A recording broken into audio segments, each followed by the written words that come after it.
Bonsoir à toutes et à tous les amis, j'espère que vous allez bien. On se retrouve comme tous les dimanches pour le débrief hebdo de la semaine et pour préparer la semaine qui arrive. Dernière vraie semaine de 2023. Alors on aurait pu se dire que c'est la fin de l'année, on va pouvoir se relâcher, mais pas tout de suite. Pas tout de suite parce qu'on a encore une belle semaine qui nous attend. Donc il va y avoir encore des choses à travailler. Il y a beaucoup d'éléments, beaucoup de points qu'on va travailler ensemble ce soir, d'un point de vue technique, d'un point de vue macroéconomique, d'un point de vue fondamental aussi. Donc soyez bien à l'écoute. Et c'est une semaine qui nous réserve, qui nous prépare déjà certaines opportunités que j'ai pu identifier justement en travaillant ce week-end. Et évidemment, je vais vous en partager une partie ce soir, même si la grosse majorité sera comme d'habitude dans le serveur Discord. Alors cette semaine, elle a été marquée notamment par les différentes décisions des banques centrales, que ce soit donc aux États-Unis avec la Fed ou en Europe avec la Banque centrale européenne. Alors il n'y a pas eu que ces banques centrales-là, on a eu aussi la Norvège, le Brésil, l'Angleterre, l'Australie, etc., etc. Globalement, la majorité des banques centrales ont maintenu leur taux sur les niveaux précédents, donc à savoir la Fed sur les 5,5%, la Banque Centrale Européenne sur les 4,5%, mais malgré cette stratégie pour le moment similaire, il y a des différences notables dans les discours. En effet, du côté américain, excusez-moi, du côté américain, du côté de la Fed, on est très confiant. Pourquoi ? Eh bien parce que les risques de récession sont totalement écartés. On a un soft landing, on a vraiment un atterrissage en douceur qui s'effectue et qui se passe à merveille. D'accord ? On a pu le voir les dernières semaines avec les chiffres du PIB qui sont restés extrêmement hauts, qui ont même progressé à la hausse. D'accord ? Donc on dispose d'une Fed qui a une marge de manœuvre, qui est plutôt confiante. Et à l'inverse, on a une banque centrale européenne qui, elle, fait face à une situation économique dans la zone justement de l'Union européenne qui est beaucoup plus délicate, qui est beaucoup plus compliquée, qui est beaucoup moins rassurante et donc qui leur laisse beaucoup moins de marge de manœuvre. Ok ? Ça, c'est la première chose à dire. En plus de ça, on a pu voir qu'il y avait des divergences, des disparités, une certaine hétérogénéité, notamment chez les membres de la Fed. Avec certains qui étaient très dovish, donc qui étaient pour adopter une politique accommodante dès maintenant, donc c'est-à-dire une baisse des taux, et d'autres qui sont un petit peu moins confiants et qui restent pour le moment plus hawkish. Donc on voit des petites différences, vous voyez, pour les mois à venir. Bon, il faut savoir que globalement, ce maintien des taux a entraîné justement une baisse du dollar, on l'a vu, on y reviendra tout à l'heure, une baisse du marché obligataire et surtout un écart qui s'est creusé entre les taux à 2 ans et les taux à 10 ans. Alors, Jérôme Powell et Christine Lagarde, à l'image de ce que je viens de vous dire, ont eu des prises de parole un petit peu différentes. Mais malgré tout ça, les marchés, ils restent fixés sur leurs objectifs des dernières semaines. C'est-à-dire, tout va bien, tout va pour le mieux. L'inflation a descendu. Les risques économiques, ouais, on les voit un peu, mais ça ne nous intéresse pas plus que ça. Donc nous, on anticipe un pivot pour le 20 mars. Le 20 mars, selon les marchés pour le moment, la Fed devrait pivoter. Alors, le consensus varie un petit peu d'un jour à l'autre, il était plus haut que ça dans la semaine, là il a diminué un petit peu dans le week-end, mais globalement, on a des marchés qui sont trop confiants. Et justement, c'est la question qu'on se pose aujourd'hui. Les marchés sont-ils incohérents ? Ont-ils raison ? Sont-ils incohérents ou sont-ils inquiétants ? Pour moi, c'est un petit peu de tout. Parce qu'en réalité, le marché, il a toujours raison. Nous, on a des torts, nous, on se trompe, mais le marché, il a toujours raison. Mais, par contre, il y a des incohérences. Et ces incohérences, elles rendent la situation inquiétante. Inquiétante pourquoi ? Parce que, comme je vous l'ai déjà expliqué, la Fed ne va pas baisser ses taux 6 à 7 fois durant l'année 2024, comme le marché l'anticipe. Ce n'est pas possible. D'ailleurs, si vous regardez en détail le rapport du FOMC, les chiffres du FOMC, on sait déjà qu'il n'y aura pas 6 à 7 baisses de taux d'intérêt directeur sur l'année 2024. Donc ça déjà, le marché, sur ce point-là, se trompe. Et un marché qui se trompe, ça a des conséquences. Pourquoi ? C'est tout simple. Parce que le marché, depuis des mois et des mois, enfin des semaines plutôt, on va parler du rallye du mois de novembre, il monte. Pourquoi il monte ?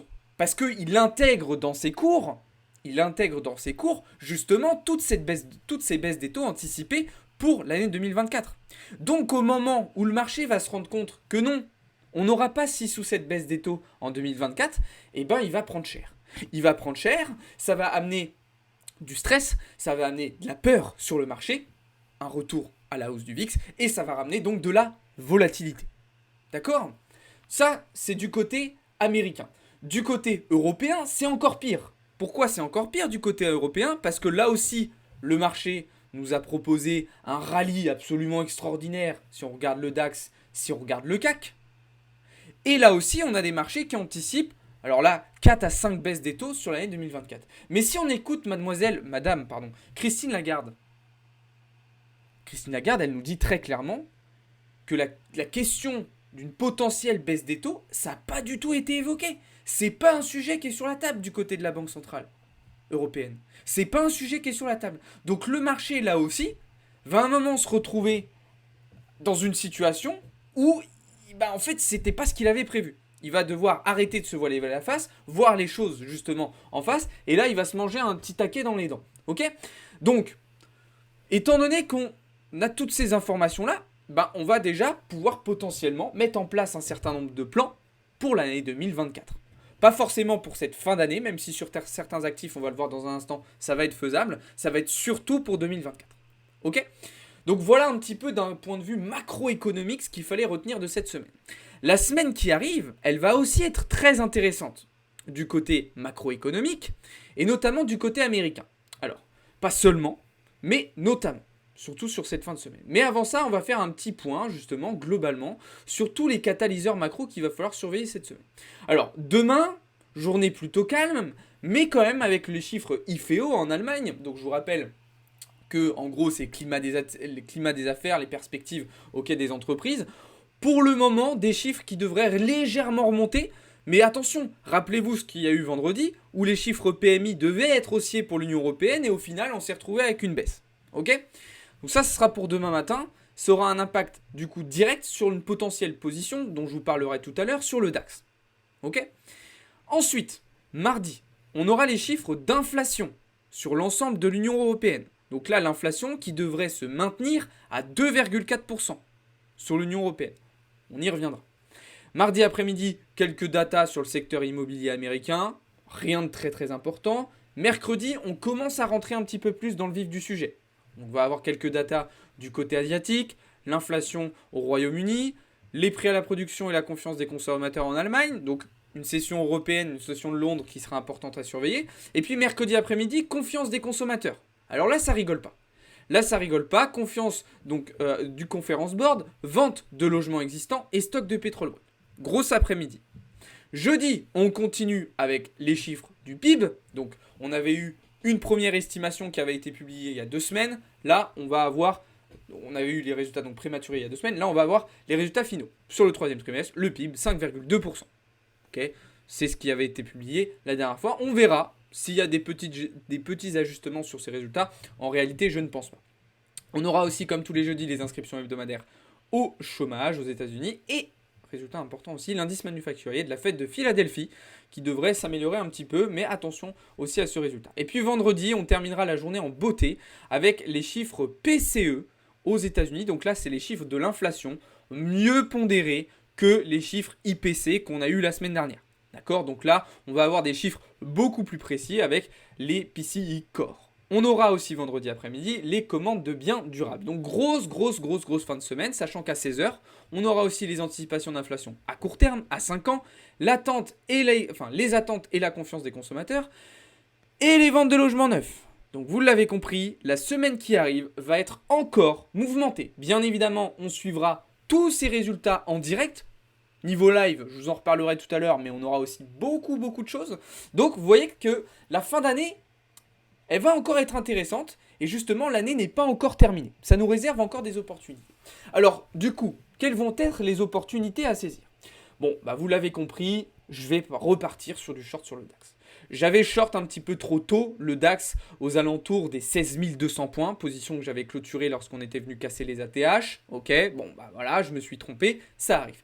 Mais là, on a clairement un DAX qui est arrivé déjà sur le haut de cette trainline haussière qu'on a depuis le début de l'année. D'accord ? Si on trace une trainline sur les plus hauts, on est arrivé en haut justement. Je la trace à la va-vite, mais vous voyez où est-ce qu'elle est. Ok ? On a en plus de ça, donc une découverte de prix qui a été effectuée, des premiers signaux de faiblesse puisqu'on a été rejeté sur le niveau des 17 000 $, et on a surtout des grosses pondérations du DAX en Allemagne, notamment Siemens ou encore Cap, qui sont eux aussi en train de ralentir et de montrer des premiers signaux de faiblesse. Attention, on va y aller vraiment très tranquillement ici sur le DAX qui est dans un gros rallye haussier, donc là on va chercher du contre-tendance, donc on va vraiment y aller avec des tailles de position très raisonnables, très mesurées, ok. Sur le CAC, pour le moment, moi je ne me mets pas dessus, parce que contrairement au DAX, il ne nous a pas montré autant de signes de faiblesse. On est revenu d'ailleurs sur les prix d'entrée sur lesquels on s'était positionné au tout début, enfin au tout début non, mais au mois d'avril 2023, rappelez-vous. Donc pour le moment, je reste en observation. C'est possible que dans la semaine, on commence un petit peu à se retourner. D'ailleurs, Goldman Sachs nous a partagé ses estimations en nous disant que eux voyaient des comportements plutôt baissiers sur les indices américains, notamment, et européens, semaine prochaine. Ok ? Alors il y a un petit nouveau qui s'incruste dans les indices européens, c'est l'indice anglais du Royaume-Uni. Alors vous allez me dire, bah Alex, pourquoi tu fais ça? Pourquoi tu te diversifies sur un nouvel indice? Nanani, nanana. Rappelez-vous ce que je vous ai dit tout à l'heure. On a parlé des banques centrales. Je vous dis qu'il y avait des discours différents. Malgré qu'il y avait des stratégies similaires de maintien des taux, il y avait des discours différents. Eh bien la Banque centrale d'Angleterre, eux, ils ont clairement dit, nous les taux d'intérêt directeurs, on les baisse pas, on les monte pas, mais croyez-nous, ils vont rester perchés là-haut un bon moment.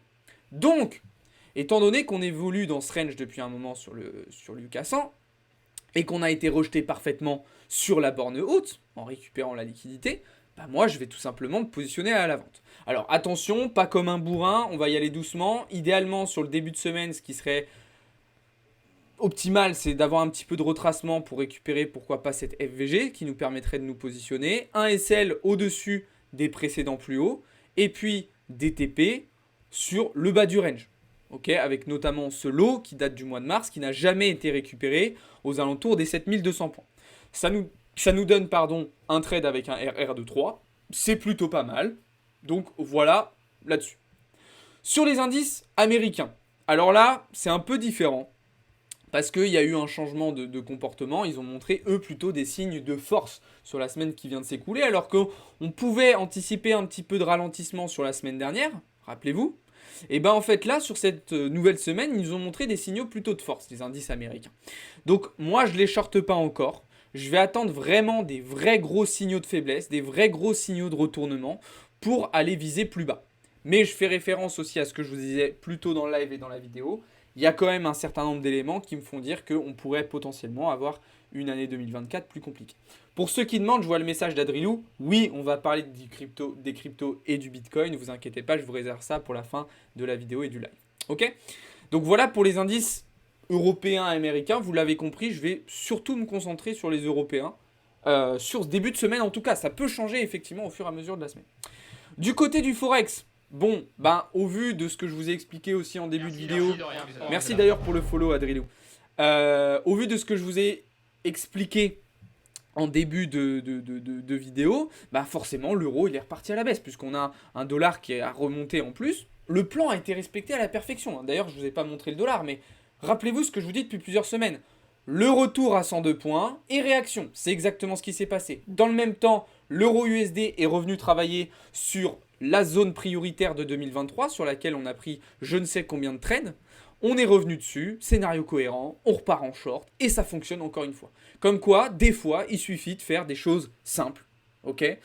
Simple, voilà. On a un niveau, on le trade, ça marche, on continue. Alors des fois, j'ai fait des petites erreurs. Par exemple, au mois de novembre, j'étais rentré un peu plus tôt que ce que j'aurais dû. Au final, ça s'est bien passé. Voilà. Et puis là, ça fonctionne encore très très bien. Ok ? Voilà pour Euro-USD. Globalement, sur le Forex, c'est la seule devise, c'est la seule paire de devises que j'ai tradé sur la semaine. Je ne me suis pas aventuré sur trop de trucs différents. Donc voilà. Pour ce qui est des matières premières, on va terminer avec ça avant de passer justement au marché crypto. Alors là, je me prépare à passer acheteur sur le pétrole. Ça y est, j'ai pris une décision. Ça fait un moment que je réfléchis. Là, la bougie 4 heures qu'on a faite vendredi me plaît bien. Et je pense qu'on devrait et qu'on pourrait être capable d'aller chercher au moins ce premier niveau à 179 points. Et pourquoi pas pousser jusqu'à 83-84 points sur cette fin d'année. D'accord? Sachant que je vous réfère au rapport de l'OPEP qui a été publié cette semaine. L'OPEP a dit que la demande allait réaugmenter de manière saine sur 2024, que le prix aussi allait remonter. Donc voilà, peut-être que j'anticipe un petit peu trop, mais au vu des datas fondamentales macroéconomiques et d'un point de vue technique, le setup me plaît plutôt bien. Donc je pars à l'achat. Ok? Attention, comme un petit peu je vous disais sur les indices tout à l'heure, avec des tailles de position raisonnables, mesurées, parce que on a quand même pas mal d'incertitudes sur cette fin d'année sur les marchés financiers. Pas faire n'importe quoi. Sur l'or, bon bah on est reparti à la vente vu que le dollar est remonté. Ça s'est plutôt bien passé, même si moi en termes d'exécution, je vous en parlerai tout à l'heure, mais j'ai pas été irréprochable. Voilà, je vais quand même encore essayer de le vendre pour potentiellement aller chercher 1930, au mieux 1910. Et par contre, je vous le répète, mais on repassera acheteur beaucoup plus agressivement. Je sais pas si ça se dit agressivement, mais de manière agressive sur l'année 2024. Je vous ai déjà expliqué pourquoi. Ok? Donc voilà un petit peu ce que je voulais vous dire sur les marchés tradis. On va désormais pouvoir passer du côté du marché crypto. Alors un marché crypto dans le rouge aujourd'hui, on a un Bitcoin qui a fluctué pas mal aux alentours des 42 000 dollars quand même sur la journée. On va voir ça en détail après.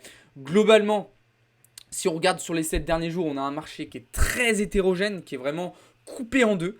Même en 3, j'ai envie de vous dire, avec BTC et Ether qui ont été en difficulté, clairement cette semaine. Et puis à côté de ça, des altcoins qui en ont profité dans tous les sens. Avax qui a tout explosé, le TIA, même chose, RNDR, INJ, ICP qui nous font des performances extraordinaires. Et à l'inverse, on a d'autres altcoins qui sont en grosse difficulté. Donc là, on a un marché qui est très très hétérogène. On a une certaine cyclicité au sein du marché, au sein du cycle actuel qui s'est mis en place. Donc un peu compliqué de s'y retrouver. Personnellement, j'ai commencé depuis quelques semaines, vous le savez, à me positionner sur des achats spot. D'ailleurs, je vous en ai partagé début de semaine sur le WOO notamment, qui nous a tout cassé, qui nous a fait des perfs extraordinaires. On y reviendra tout à l'heure. Globalement, sur Bitcoin, moi, ce que j'attends, c'est à peu près la même chose que ce que j'envisageais sur la fin de semaine, c'est-à-dire un retour entre 43 500 et 44 000 dollars, d'accord? Là, on le voit sous forme de cette buy side avec ce high qui n'a pas été récupéré, mais si on regarde concrètement du côté de l'order book, elle est flagrante. Cette zone à venir récupérer en direction des 44 000, elle est flagrante. Donc moi, ce que je vais viser, c'est un retour dans cette zone sur laquelle je vais me positionner en short. En short, pourquoi? Parce que pour moi, on ne refera pas un top, on ne refera pas de plus haut. Pour moi, le top local a été trouvé. Et l'objectif va donc être d'aller chercher du retracement. Du retracement vers où? Eh bien, premièrement, vers les 40, 39, 40 000 dollars. Et puis, vous le savez, dans un second temps, 38, 37 et pourquoi pas 32. Ok? Avec toujours cette volonté d'aller potentiellement faire un gros nettoyage sur tout ce mouvement qu'on a entamé depuis la fin du mois d'octobre, en fait, qu'on n'a jamais récupéré. D'accord? Donc, idéalement, boum, un gros truc comme ça avant de repartir vers le haut, ça serait vraiment le scénario parfait. Le scénario parfait pour Bitcoin. Maintenant, peut-être qu'on s'arrêtera seulement à 38 000 dollars, ça me va aussi. Si on vient chercher 37, 38 et qu'on repart, ça sera aussi plutôt bien. Maintenant, attention, l'année 2024 ne va peut-être pas être si facile que ça pour les cryptos. Je vous réfère aux différentes vidéos qu'on a pu vous faire sur la chaîne YouTube, mais aussi à ce que l'on vous partage dans le serveur Discord. Je vous laisserai aller regarder un petit peu tout ça. En tout cas, voilà, mon plan sur Bitcoin, c'est toujours à peu près le même. Ok? Alors, en plus, là, ce qui me plaît bien, c'est qu'on semble faire le petit scam pump du dimanche. D'accord? Avec une montée de l'open interest depuis ce matin, comme on a l'habitude d'observer. Donc, si on arrive d'ici ce soir à aller chercher 44 000 pour aller dump demain matin, c'est le scénario parfait. Donc, la semaine va commencer ce soir. La semaine qui arrive commence ce soir, que ce soit sur Bitcoin ou même matière première, je vous parlais du pétrole avant. Donc, il va vraiment falloir être très très rigoureux cette semaine. Il y a encore des opportunités à saisir, il y a encore des choses à faire. Ok? Voilà pour Bitcoin. Globalement, sur Ether, c'est à peu près la même chose. Même si, pour moi, on a déjà fait le top qui était ici. En fait, il fallait short ici, clairement, sur Ether. Mais voilà, la première zone que je vise, c'est celle des 2125. Sur les alts, on a pris quelques petites positions. Je vais m'arrêter 5 minutes sur le CFX, qui est clairement à l'image de mon trading sur cette fin d'année 2023. C'est-à-dire des bonnes idées, une mauvaise exécution et un manque de rigueur. Là, très clairement, ça fait partie des nombreuses positions sur lesquelles je me suis fait SL avant que le prix démarre vers le TP. Donc des petites erreurs de jugement, des petites erreurs d'appréciation, des petites erreurs d'exécution de ma part qu'il va falloir que je corrige dès cette semaine et surtout pour le début d'année 2024. Encore une fois, je le répète, j'ai eu une très bonne année 2023. J'ai clairement fait des performances beaucoup plus élevées que d'habitude. Et c'est vrai que cette fin d'année, avec des marchés un peu incohérents, avec une fatigue qui est présente, avec aussi une certaine pression, font que j'ai des performances un petit peu moins bonnes que ce que j'ai pu avoir avant le mois d'août. Bon, malgré ça, les résultats de la semaine ont quand même été mieux que les semaines précédentes. Ok. Globalement, bon, il y a toujours sur le service CIB où ça pêche un petit peu. On fait moins 1% cette semaine. Mais globalement, il y a quand même du mieux. Il y a quand même du mieux. Alors attention, ce qui est rentré en compte aussi durant la semaine, c'est que je m'en suis rendu compte. Et là, je vous partage ça parce que c'est dans une approche pédagogique, ce que je vous dis. C'est que naturellement, vu que j'ai observé mes performances descendre, je me suis fait un petit peu moins confiance et donc j'ai clôturé des fois des positions un petit peu trop tôt, alors que si je les avais laissées, ça m'aurait permis de me remettre en confiance justement. Donc toujours se dire, même quand ça va pas, on continue de charbonner, on continue de respecter les plans et on ne change pas de ligne directrice. C'est là où moi j'ai fait des petites erreurs sur cette fin d'année, mais ça arrive à tout le monde. Ce qui est important, c'est de les reconnaître, de les identifier et de les travailler. Ok ? Donc voilà, il y a eu cette petite position sur CFX, sur AVAX. Par contre, ça s'est très très bien passé. Unfy qu'on a essayé de longue, mais là qui galère un petit peu sur ses prix d'entrée. Pas sûr qu'on garde la position. Je vais peut-être la close ABE justement ce soir si on voit un dump du Bitcoin. Matic par contre, ça se passe plutôt bien la position short qu'on a prise. Donc je rappelle que tout ça, ça vous a été partagé dans le serveur Discord. Et puis alors pour les positions spot sur les alts, alors là c'est régalade. Là, c'est régalade. Le fait, ça fait des semaines que je vous en parle. Je vous dis, ça y est, on a passé cette zone de résistance. Allô, allô, allô. Ça va décoller, ça va décoller. Poum! Il décolle. Après, qu'est-ce que je vous ai dit? Le Wu. Ouais, le Wu, il est en train de passer des niveaux, il a cassé des résistances, il est en train de faire une structure haussière. Poum, il a explosé. UOS, ouais, UOS, il a passé une zone de résistance, zone de polarité importante, ça va décoller. Poum, il a décollé. Et oui, les amis, il y a un moment, il y a des choses, elles sont simples sur les marchés. Je pourrais vous parler d'Atom aussi, c'est pareil, on a passé la zone de résistance, poum, il a décollé. Le seul qui a été un petit peu décevant, c'est BNB. D'ailleurs, la clôture qui s'annonce pas terrible. Au final, je m'étais dit peut-être que je vais rentrer sur BNB, peut-être que je vais prendre un spot. Je pense pas. Je pense pas parce que la clôture va pas forcément me satisfaire comme vous le voyez. Mais vous voyez que il y avait. Alors oui, je vous dis pas que ça y est, le bull run il est parti. On est dans le rallye aussi, on est dans le run. Peut-être pas. Peut-être qu'on va faire un gros dump, etc. Mais en attendant, il y en a qui perfent. Il y en a qui perfent, et pendant qu'il y en a qui perfent, faut être dessus. Alors, il y en a qui vont plus ou moins perf, peut-être qu'il y en a certains qui vont pas fonctionner comme vous le souhaitez, mais voilà, ça fait des semaines que je vous parle de ces cryptos, ça fait des semaines que je vous dis de les surveiller, je vous en ai partagé d'autres d'ailleurs dans le serveur Discord. Résultat, aujourd'hui, voilà quoi, il y a pas, faut pas chercher midi à 14h quoi. Il y a des choses vraiment très intéressantes qui se sont passées, et il y avait vraiment de l'argent à faire là sur les marchés cette semaine. Donc franchement, très très intéressant. Voilà un petit peu ce que je pouvais vous dire sur le marché crypto, les amis. Qu'est-ce que je voulais vous dire d'autre? Ouais, c'est à peu près tout sur cette partie-là. Donc vous inquiétez pas, pour tous ceux qui sont sur les lives, je vais répondre à toutes vos questions d'ici un petit instant. Je vais juste terminer cette première partie explicative. Je vous rappelle que sur le mois de décembre, data très importante, information très importante. Pour tous ceux qui veulent nous rejoindre, vous avez moins 20% sur l'ensemble de nos services, d'accord, sur le mois de décembre. Donc pour ceux qui veulent justement rejoindre le service premium ou par exemple prendre des séances d'accompagnement, d'accord, que ce soit sur la partie trading, constitution de portefeuille, quoi que ce soit, sachez que vous avez moins 20% sur le mois de décembre. Donc si ça vous intéresse, vous venez ouvrir un ticket dans le serveur Discord, ça sera avec plaisir. Voilà, donc je vous avais montré tout à l'heure les performances de la semaine qui ont quand même été plutôt pas mal. Comme je vous l'ai montré aussi tout à l'heure, beaucoup de live. Je vous ai préparé vraiment une belle semaine. Là, je vous ai gâté pour bien finir l'année. Je vais vous régaler avec plein de live. D'ailleurs, trois petites choses un petit peu différentes. Mardi soir, merci pour le follow M47 sur Twitch. Bienvenue à toi. Mardi soir, du coup, exceptionnellement, je ferai un petit live sur Facebook. Donc, si jamais, voilà, pour les plus anciens, vous êtes sur Facebook, ou même si vous avez des parents, des grands-parents qui peuvent s'intéresser à ça, Mardi soir, je serai sur Facebook. Jeudi, on recevra Philippe. Donc vous savez, Philippe, il est trader, enfin il travaille en salle de marché dans une grande banque française. Il reviendra pour une dernière fois sur cette année 2023 nous faire un petit live. Et puis donc, exceptionnellement, le week-end prochain, le débrief hebdo qui ne sera pas dimanche, vous vous doutez bien, mais qui sera samedi. Pourquoi? Parce que dimanche, c'est le 24. Le 24 à 18h, je serai en train de me préparer pour le réveillon. Donc, pas de live dimanche soir prochain, mais je vous le ferai quand même samedi. En plus de ça, voilà, vous aurez toutes les matinales premium, les sessions de trading, les différents cours que vous voyez, etc., etc. Enfin bref, tout ça c'est dans le serveur Discord les amis, encore une fois, donc n'hésitez pas à aller voir ça. Voilà, on arrive au terme de cette première partie de live explicative, au terme de cette vidéo YouTube. Pour ceux qui sont sur le live, ne bougez pas, je vais répondre à toutes vos questions d'ici un instant. En tout cas, pour ceux qui ont regardé la vidéo, merci beaucoup. Abonnez-vous, partagez, likez, commentez et rejoignez-nous sur Discord. Je vous souhaite une très très bonne soirée. Ciao tout le monde les amis, c'était Alex pour Blockchain Capital.